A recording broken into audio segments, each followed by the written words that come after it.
is in the Mid-Wilshire district, and what's happening there? You see what's happening there. Jerry, I don't think it should be called Mid-Wilshire. Maybe it's adjacent to Beverly Hills, South Carsey, a very historic district here. You can see flames leaping off the building here, and firefighters trying to sort of ventilate this side of the wall. But take a look at who is helping the single Beverly Hills firefighter douse the flames. You see about 10 people who've just pitched in. They're sort of helping the firefighter hold the hose there as the pressure is just too great for one man to do it alone. Joining me now is Shelley Morrison, one of the neighborhood residents, also a member of the original Flying Nuns, the movie. Shelley, first of all, tell me when the fire broke out. It broke out about 3, 4 o'clock. There was about 75 people, men, women, black and white. But when they torched everything, and the whole neighborhood came out, people of all colors, and I'm just trying to say this, please.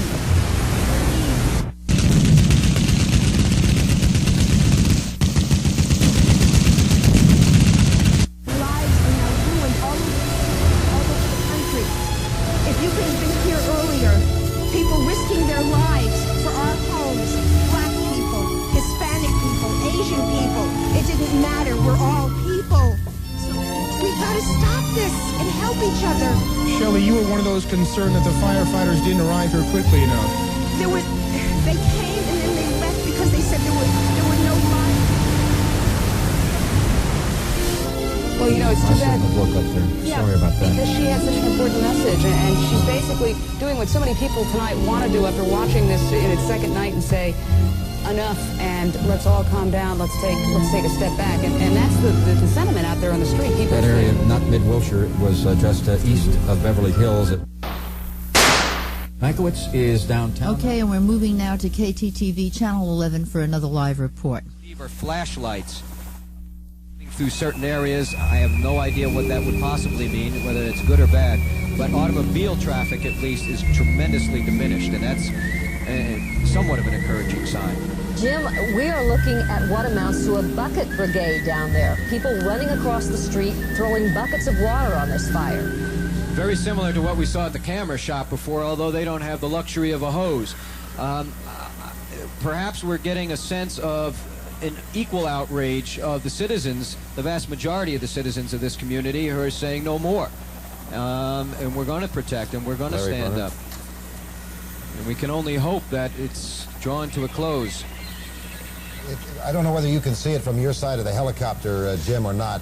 This is a heartwarming scene, as you said, like the camera shop in Hollywood, where these people with buckets, and apparently they may have cracked open a fire hydrant, or they have a hose running from a tap, but in any event, they're running across the street to throw buckets of water on flames that have virtually destroyed that store.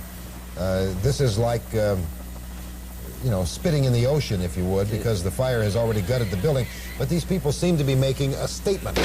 Very important spitting in the ocean is what it is, I think. Yes. But there seems to be somebody manning that fire hydrant or that garden hose type thing over there and directing everybody else, all kinds of buckets, all shapes of buckets. All that analysis is very well explained. It almost gives you the sense of the fire brigades in Chicago and the futility of it.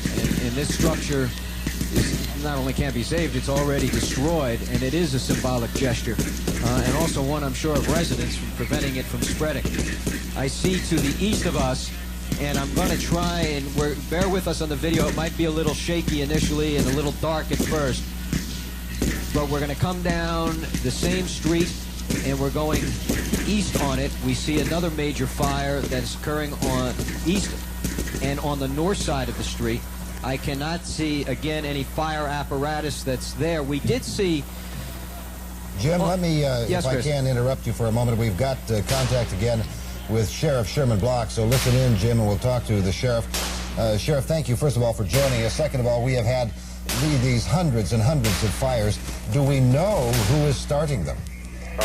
No, we do not know who is starting them. And of course, what's happening out there in this riot situation is that the fires are so widespread. They're just springing up all over the city and really all over the county. Sheriff, we are having our viewers call and ask us, and our reporters are being asked on the street, where are the National Guard troops that have been promised? Why do we not see them? We have received dozens and dozens of calls asking the same question, and the reason for my call is I heard your interview with this Major Pat Anton, and I'm getting a little tired of some of the misinformation that's being put out. At 10:15 last evening, an official request was made to the state for the National Guard and the Highway Patrol personnel to come to Los Angeles City and County. That request was approved for 2,000 National Guard personnel to be sent to Los Angeles County to be staged in various armories and at Los Alamitos. This morning, sometime between 10:30 and 11 o'clock, we made the request for specific release of those personnel, the 2,000 who were here, because we had established missions for those people, and we're told that they could not place the 2,000 people out, and we asked how many could be placed at that time, and the answer was none, because the bodies were here, but there were some logistic problems. They had not had the equipment to allow them to go out. In fact, the first guardsmen hit the streets sometime around 4 o'clock this afternoon, and the entire contingent, or even a majority of the contingent that have been down here, are still in the process of being deployed. So we have asked for 2,000 more to be sent down here to back those up. So this information about the Guard being there, but local law enforcement has not made the formal request or given them specific assignments, is not accurate information. Sheriff Block, from your department's point of view, have you asked specifically for guards to go on specific missions, and what missions would those be right now? The missions that we have selected for the Guard.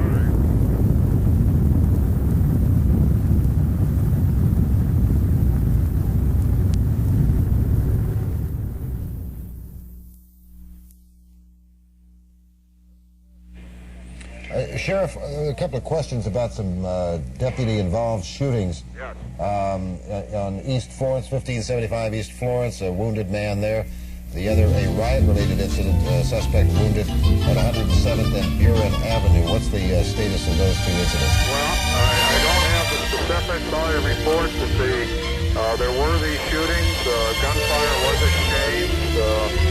No deputies were injured in either of those incidents, although one was injured last night while providing security for a fire company down in the Carson area. And one of our radio cars in Firestone took some fire last night, returned the fire, and we learned this morning that the individual was in fact hit by the deputy's return fire when he showed up for treatment at MLK Hospital. Sheriff, we're looking at live pictures. Just excuse us for interrupting you, but these look like they're homes that are involved, or dwellings of some sort. We're watching people with dish pans and small buckets trying to put them out. How tragic. What are your thoughts, Sheriff? You've lived in this city and county.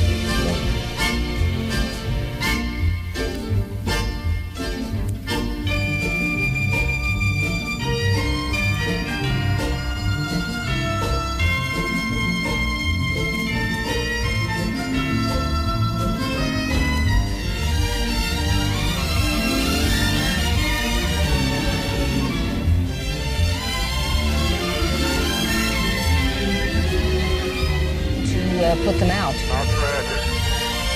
What are your thoughts, Sheriff? You've lived in this city and county many decades now. Your thoughts about what you're seeing, not as a cop, but just as a human being. I am angered. I am sad. I am frustrated that we have been unable to stop what's going on. And these people who are setting these fires and causing people to lose their homes, to lose their businesses, causing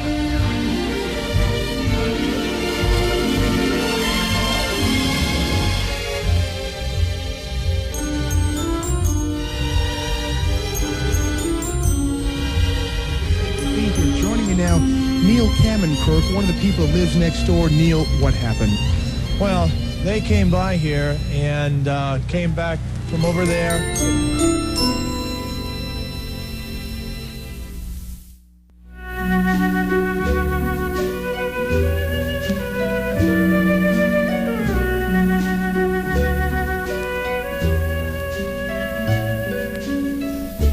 What do you mean, Neil, when you say they?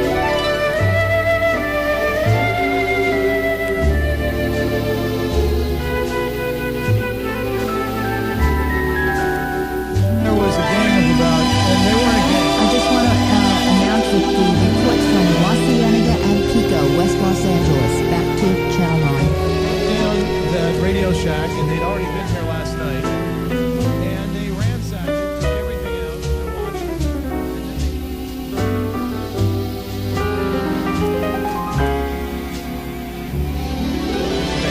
An extremely tough time trying to knock this one down. And you guys were out there earlier holding the hose for the firefighters. Well, actually, we were holding the hose for ourselves way before the firefighters even came. It took them a long time because they're very much backed up. And we were throwing buckets in there and with the hoses and things like that. But, you know,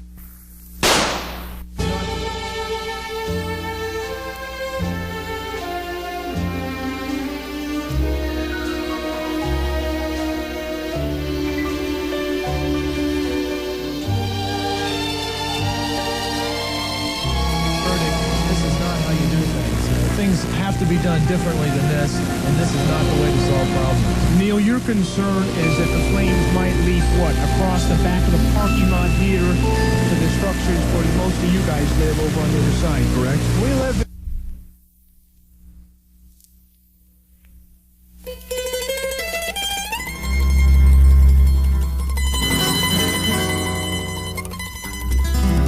buildings over, two, three buildings over. We wet down all the buildings over here, wet down the trees and everything. The flames were about 100, 150 feet up in the air. It was bad. And you're concerned that they may come back again to finish off the rest of the square, correct? Well, they had been in this pro look over here last night, totally ransacked that. We're going live to 11. There's a major fire at La Cienega and Pico in West Los Angeles. Let's go now to KTTV Channel 11. Of a big fire at Western and Pico. It looks like the roof of the building right next to the one that's fully engulfed is smoking now. These people were, you saw it on video just a moment ago with a bucket.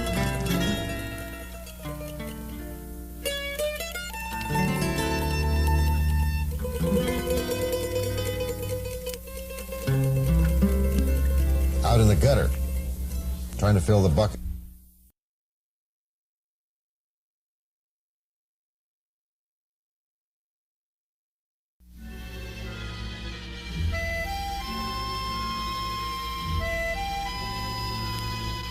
Out in the gutter.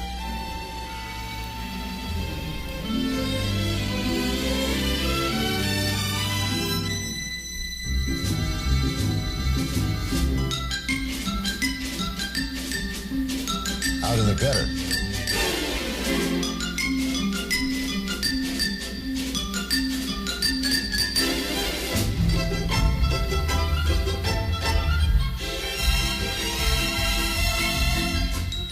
Gutter.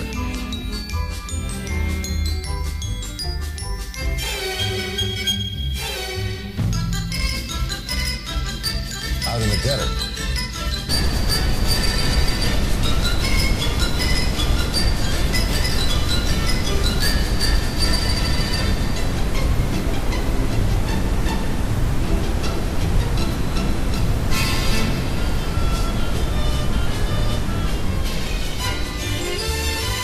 Gutter.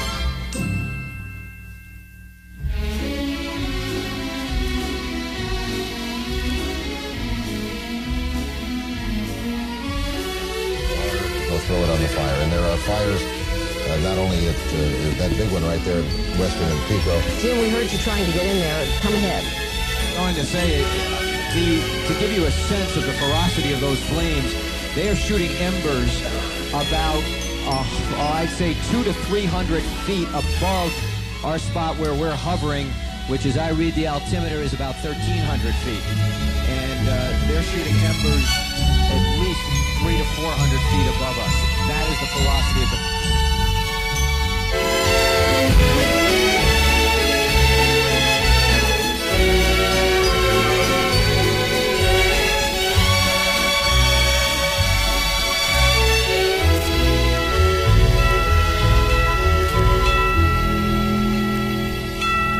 Out in the gutter.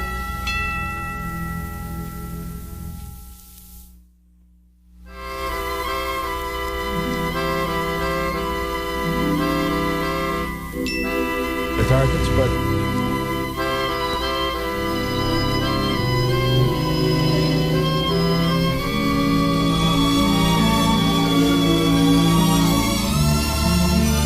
in their targets, but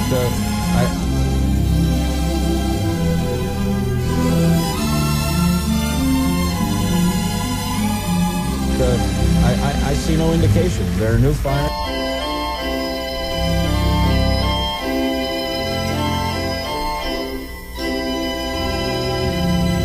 See no indication. There are new. Now, normally you would have seen looting in the rest of this commercial center while that took place, while the fire burned. We have not seen anything like that, and that's because of the increased enforcement that we're having, and they arrived quickly because this fire just broke out since we've been in the area. Around you, looking in kind of a 360-degree arc with your just to eyeball everything, and not much can escape your vision. All of a sudden, you'll see a plume of black smoke, even if it's at some distance from where you are. And really, this one was an example of that while we were looking at the other fire.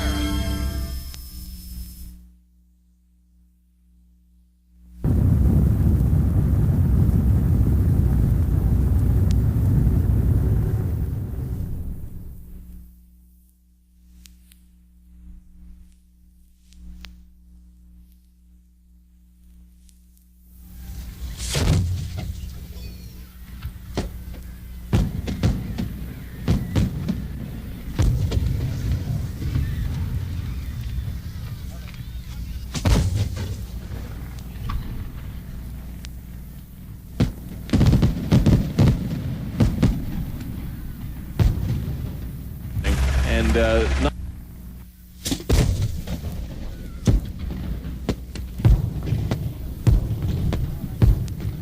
everything, and not much can escape your vision.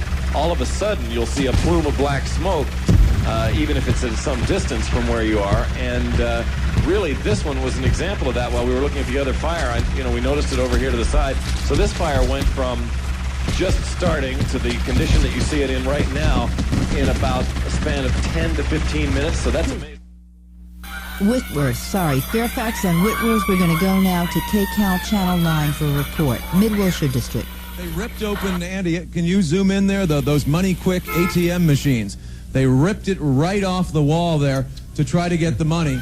If you could see in there, those are those ATM machines in 7-Eleven. They went right for transportation. Very frustrating. They were going to let these people go, but now they finally have some transportation, and they are going to book these people in the county jail. I'm David Goldstein reporting live from Mid-Wilshire. Back to jail. Very briefly, David, isn't there any way that they can get some sort of a temporary holding cell, a pen, use some sort of a stadium or whatever? It's been done in the past, I'm sure. They're trying to use whatever facilities they can, and they have some extra facilities. I'm not sure which ones now. The problem, Jane, is they didn't have any transportation. They couldn't move them in their own cars because they're supposed to be here. Hour shifts, but now he's up to his 14th hour. He can't take his patrol car off the streets and bring it back to book these people. They hope that others will do that, but there wasn't transportation at first, but now they finally do have some transportation. LAPD is definitely outnumbered. Definitely, Jerry. Yeah. And these guys No are frustrated out there 12, 14-hour days. Thanks. We have an urgent, apparently, bulletin in the newsroom, and Tony Little is going to bring it to us. Yes, Tony. Okay, Jane, Jerry, thank you. A couple of new developments for you. One of them just crossing the wires now. Unfortunately, in the last hour, we have to increase the death toll now to 22. Two white men on a motorcycle were attacked by a group of 15 or so African Americans in Long Beach tonight. This happened in Long Beach. Both men on the motorcycle were beaten. One of them was shot and killed. The other individual who was beaten is now at Long Beach Memorial Hospital. We have no word on his condition. As soon as we do, we will bring that to you. Another development, you know, a lot of people last night had been asking the question, why, after Governor Wilson ordered the 2,000 National Guard troops into our area, was it taking so long for them to get here? In fact, they were due on the streets by about 3 o'clock in the morning, and as you probably know by now, they did not actually hit the streets until about 2:30 this afternoon, which is about a 12-hour delay. Governor Wilson tells us the reason for the delaying the deployment was that there was a lack of bullets, a shortage of ammunition. The ammunition that the troops needed was at Camp Roberts, which is in Paso Robles, and it was simply a logistical problem of getting the ammunition to the troops where they needed it.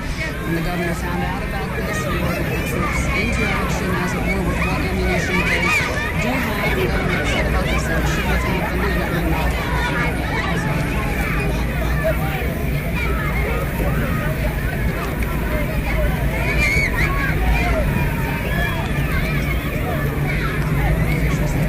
That's the latest from the update desk.